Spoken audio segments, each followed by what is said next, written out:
थोडं आले मॅडम खाली घ्या की जरा करा ना सगळ्यात पहिलं पाहून सुरू झालं तुमचं. जय महाराष्ट्र. महूद जिल्हा परिषद गटाच्या वतीनं मी दादासाहेब भगवान लवटे, शिवसेना तालुका प्रमुख, शिवसेनेच्या अधिकृत उमेदवार म्हणून या ठिकाणी अर्ज मी आज सबमिट केलेला आहे. आणि माझ्या महूद जिल्हा परिषद गटातील गावखेड्यातील सगळ्या कष्टकरी, पीडित, शोषित, अन्यायित, वंचित जनतेचं प्रतिनिधित्व करण्याच्या हेतूनं, त्यांचा आवाज बनण्याच्या हेतूनं या ठिकाणी शिवसेनेच्या वतीनं मी या ठिकाणी अर्ज दाखल करतोय. युती कशी राहणार आहे तुमची? काय ठरलंय? आमची युती धनुष्यबाणाशी आणि शहाजी बापूशी आहे. बाकीचं नेते तुम्हाला सविस्तर सांगतील. अजून गटात काय चित्र असणार आता? म्हणून जिल्हा परिषद गटात पंचायत गणाच्या उमेदवार ठरले, पंचायती गणाच्या उमेदवार ठरलेत.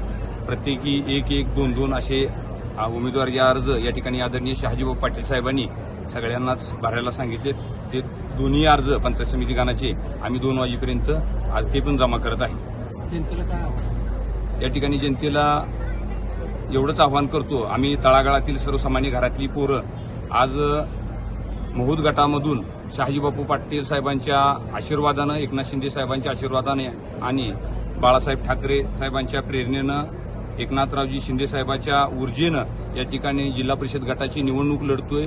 निवडणूक आम्हाला राजकारणात जिंकून येण्यासाठी लढत नाही, तर या सर्वसामान्य जनतेचा आवाज बांधण्यासाठी आजही आम्ही या ठिकाणी अर्ज दाखल करत असताना आमची कष्टकरी जनता या ठिकाणी रानात, वनात, माळात आणि ऊसतोडी करतात. याचं दुःख, दैन्य आम्हाला निश्चितपणे आहे. आणि हे थांबवण्यासाठी, याचं चित्र बदलण्यासाठी एक ताकदीनं या ठिकाणी नेत्यांनी आमच्यावरती विश्वास ठेवला आणि ही निवडणूक लढवण्यासाठी आम्ही धनुष्यबाण घेऊन या ठिकाणी निवडणुकीमध्ये उतरत आहे. आणि या रणांगणाच्या माध्यमातून जनतेला आम्ही एवढंच आवाहन करतो की तळागाळातल्या सामान्यातील अतिसामान्य माणसाचा आवाज बनून राहण्यासाठी आणि या ठिकाणी जनतेला न्याय देण्याच्या उदात्त हेतूनं आमच्यासारखी सर्वसामान्य घरातली पोरं कधीही गावखेड्याच्या, गावकोसाच्या बाहेर कधीच पडली नव्हती. पण या नेतृत्वानं, शहाजीबापू पाटील साहेब या नेतृत्वानं या तालुक्याच्या राजकारणामध्ये आम्हाला संधी दिली आणि या संधीचं आम्ही सोनं केल्याशिवाय राहणार नाही. आणि जी जनता आमच्यावरती विश्वास ठेवते, आमच्या नेत्यावरती विश्वास ठेवते,